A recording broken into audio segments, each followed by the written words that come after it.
Hey,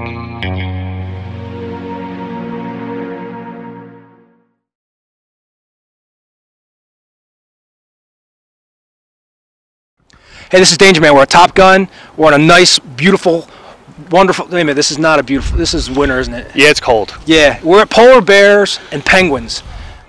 This happens every year here, and obviously it's too late for you to come out unless I was to publish this video like in the next 2 minutes, and then that ain't gonna happen.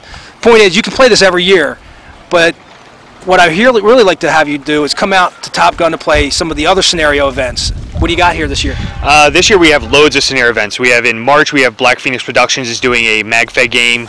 In May, we have our Tunaball game. People come from all over the country. The following day is a Vintage Gun Day.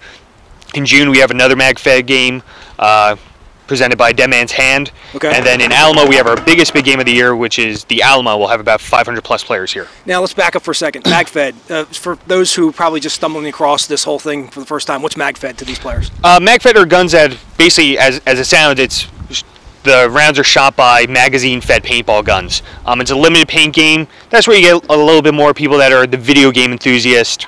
So more of a tactical type. More of a tactical sense than a big game sense. Now, scenario games might also be something people are not familiar with. They might be rec ball players, and we're asking them to come out to play at these events. Tell people why they should come out to a scenario game.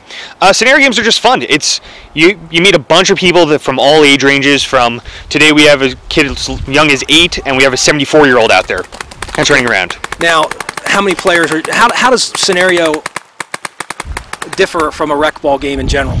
Mainly it's the missions, the props. Instead of just doing your capture, flag, or elimination, there's different objectives to get. You have different points that you have to go get, different flag stations, different props to bring here and there. It adds a little bit more to the game where you're not just constantly shooting at each other. You can be sneaky and run behind people. You can be on the front lines. You can pretty much do whatever you want, and it's a lot easier and fun. So let me add to that, whereas in many recreational games you're playing on a small field because you have a small number of players, and a lot of scenario games they use the entire paintball facility. So instead of playing on maybe a 100-yard football field type of scenario, you're playing in 120 acres maybe. And in addition to that, I think it's a great place to just make new friends. You make more friends playing paintball, I think, than any other type of sport.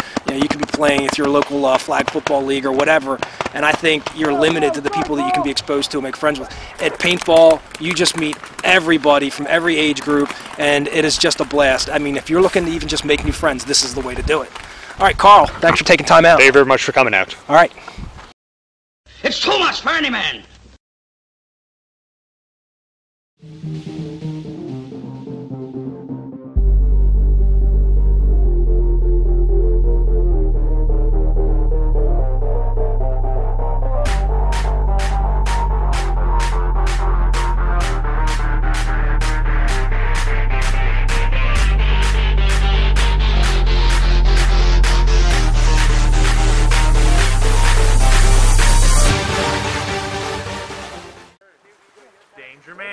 DangerMan, doing the things DangerMan can.